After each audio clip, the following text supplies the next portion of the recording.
This past Wednesday, we officially began our journey to the cross and the empty tomb with Ash Wednesday. It was a day in which we face this reality that we are broken, that we are fragile, that we are in desperate need of God's grace. And as we put ashes on our forehead, we're reminded that in the middle of that and the uncertainty, the brokenness of life and the pain of life, that we have hope. Hope that Jesus ultimately meets us there, right in the middle of whatever it is, and he sits down at the table with sinners like us. And that is good news for us. And as we continue making our way through the season of Lent, we are going to continue to look at different seasons or episodes or clips from the TV show The Chosen. It's a TV show that kind of shows the life of Jesus through the lens of people who knew them as kind of portrayed and depicted in the scriptures with, of course, some creative interpretation with it. And if you ever want to see the full episode of the clip that we watched, scan the QR code and it'll be there each week after the service. But with that, today we're going to meet a guy by the name of Nathanael. And now Nathanael is one of the 12 disciples, and it's kind of his call to Jesus moment.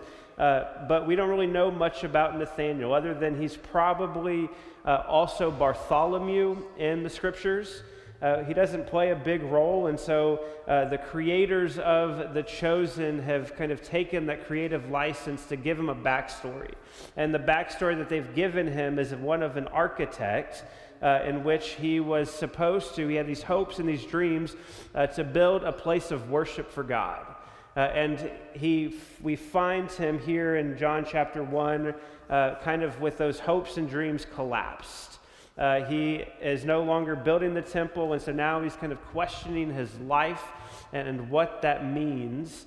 And yet it's in the middle of his disappointment and failures that his friend Philip comes to him and tells him some really good news. And so Alex is going to turn the light off just to kind of help us see it a little bit better, and then play the clip. Oh, I got it. So what are you doing? I thought you were out making enemies all over the place. I'm about to make a whole lot more enemies all over the place. John sent me to someone new. Oh, you sure know how to pick them. He's not just anyone. That's what you said about the baptizer. And I was right. But this is more. This is who the baptizer has been preparing us for. Nathanael. He's the one. The one? The one who Moses foretold and the prophets said would come. The one? The one. Jesus of Nazareth, son of Joseph. Nazareth. Oh, can anything good come out of Nazareth? Come and see. Oh, little dump on a craggy hilltop. I'm serious. No paved roads, no public buildings. They barely have a synagogue. You can't. You really can't. Hey, I'm just telling it like it is. Why can't I do that? Because you're mean. The families, illiterate day laborers and peasants, by the way, sleep under the same roof as their livestock. Listen to me. Honestly, Philip, saying the one as a Nazarene is practically heresy. Just come and see.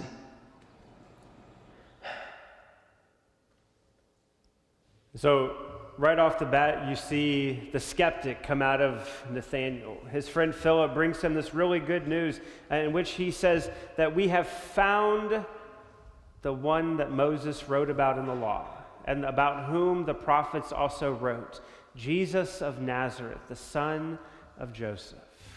This is life-changing news, life-giving news. And here's Nathanael, and he allows disappointment to talk as he responds almost sarcastically, not with a genuine question, but Nazareth, can anything good come from there? It's a place that for most Judeans, which is what Nathanael would have been associated with, in which Nazareth was kind of this backwoods, backwater, backward town. It was tiny, it was poor, it had no place in the Old Testament, not even mentioned. It would barely constitute a map dot in the world. It was not important, it was insignificant. It was not respected and looked down upon by everybody who came across it. And yet, as Nathanael hears this friend, Philip, tell him, Jesus of Nazareth, the son of Daniel, or the son of Joseph, it would have kind of shook him because the story is not unfolding the way in which he thought it was supposed to. And sometimes that's what happens when God's story and the way in which he writes the story in our lives is different than what we expect or hope for. Doubt begins to creep in. Doubt surges into these moments and these places where things don't play out the way that they're supposed to. And for us, while Nathanael doesn't have a large role in the story of the Gospels, he's a relatable character.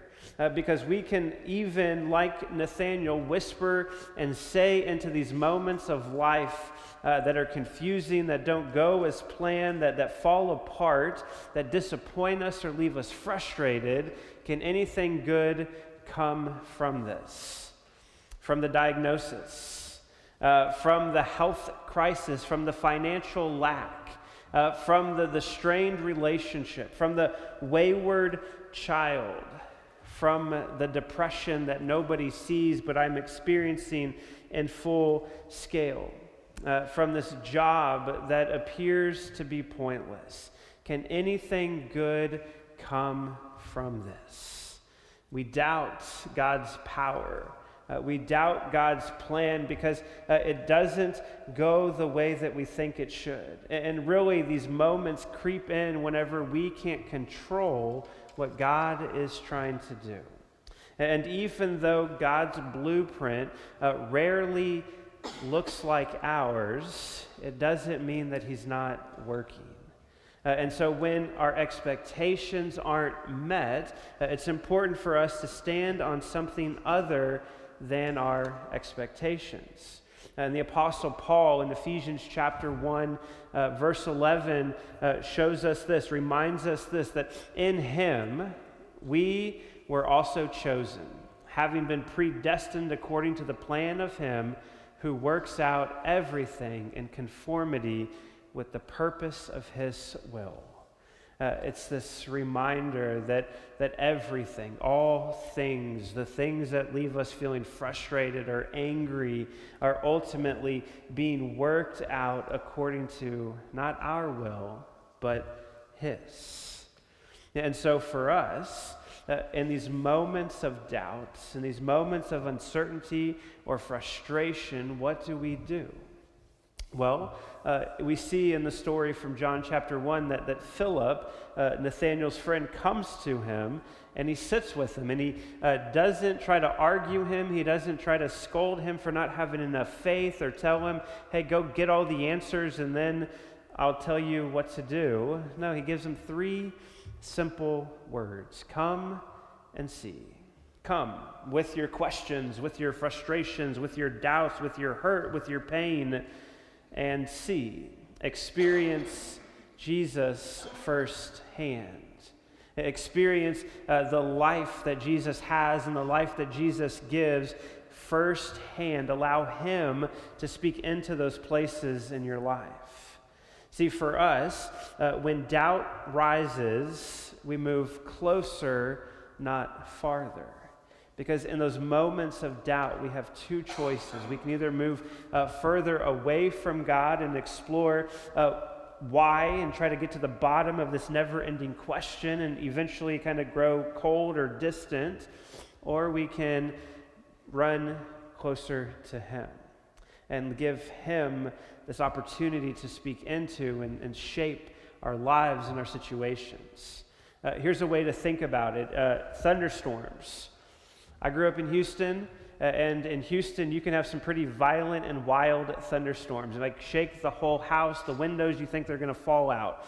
And so when kids experience these kind of moments, most of them aren't going to sit there and try to reason away the storm. They're not going to look at the advanced meteorological report and try to discern if it's going to be okay.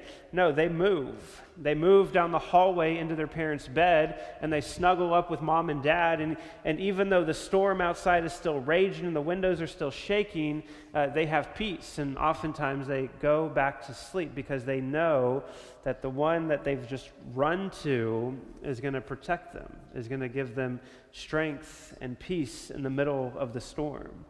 And that's the invitation that Philip gives Nathanael. It's the same invitation that Jesus gives to us, that as we move closer to him, we get to experience his power. We get to experience his peace and his joy and his strength, even in the middle of our questions, of our doubts, of our storm. And so when Nathanael finally goes to Jesus, Jesus, again, doesn't lecture him or scold him, but rather he says, I saw you while you were still under the fig tree before Philip called you. Under the fig tree. We don't know what was happening under the fig tree. Perhaps Nathanael's sitting there crying, wallowing in self-pity or self-doubt because his plans have fallen apart. Maybe there's anger or frustration, and yet Jesus speaks into this moment and he says, hey, I saw you there. Even before you saw me, I saw you and I called you. And Jesus, in this moment, the same thing goes for us. Before we walked in here, before we put the smile on our face or tried to solve the problems ourselves, Jesus saw you and he didn't turn away. And here's why this matters for us today. Is because doubt oftentimes doesn't just explode overnight, but it creeps in little by little. One moment here, one circumstance or situation here, one season here, and the doubt just kind of begins to pile on until eventually you can look up and you're just drifted away. And yet it's doubt that also has the opportunity and the power to drive us closer to Jesus and ultimately grow our faith, which is what we see happen to Nathanael. Nathanael, in this moment of coming and seeing, turns his doubt and his skepticism into a confession of faith in which he says, Rabbi, you are the Son of God. You are the King of Israel. It's this dramatic shift in which he was kind of keeping this idea that Jesus was the Messiah at an arm's length away into fully embracing him. And while, again, we don't know much about Nathanael, we know that he's here at the beginning of Jesus' ministry and he's there at the resurrection and the ascension. Meaning this moment of doubt became the foundation actually on which this lifelong discipleship, this lifelong following Jesus was built upon. And so for us, things in life may not always go the way that we want them to. The questions may still be there, and yet for us it's this reminder that faith is not the absence of questions, but it's the presence of Christ. And so maybe you're walking through one of those seasons where you are saying to yourself, quietly whispering, can any good come from this?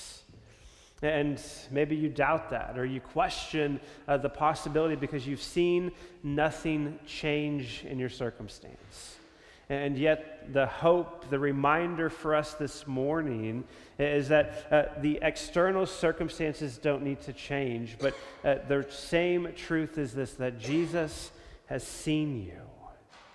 That before you have it all figured out, before things come together in a way that maybe you appreciate or maybe you don't, but in a way they come according to his will, he has seen you and he has called you anyway. And so for us, when God doesn't match our blueprints, we don't walk away, but rather we walk toward him. And here's what that means. It doesn't mean pretend like you don't have questions. It doesn't mean that everything is perfect and peachy and you have to put on this front that life is so good, but rather it's this humility that says, yeah, even in my questions, I'm going to come and sit under his word. I'm going to allow his word to speak into my life. I'm going to come to the table where I get to experience his presence and his peace and his strength firsthand. I'm going to bring my doubts, my frustrations, my questions into my time of prayer and into conversations with others who are going to ultimately help me see him more clearly. Because even in this moment, it may not seem like any good can come from it, but for us, the answer lies in being closer to Jesus, because he is ultimately the one who takes these unlikely places, these unlikely situations, and his victory runs through these very types of things. The road to Easter runs through a little backwoods town called Nazareth. It runs through doubts and questions and fears and anxieties that he ultimately speaks into. And it runs through a cross, not a throne. And for us, that gives us hope, because we know that even in our doubts, even in our questions and our wondering, we can know that ultimately the answer is found in Jesus. And the answer is found in being closer to him. Because the one who was despised, and the one who came from a town that no one respected, and the one who was ultimately hung on the cross for you, is the one who sees you. He sees you even before you see his hand. He sees you in your questions, in your frustrations, in your doubts, and he's there, ready to answer, ready to speak into them. And because he is with us, because he is for us, we can trust that he is good, even in those unlikely places, even in those difficult situations. He is good. Amen.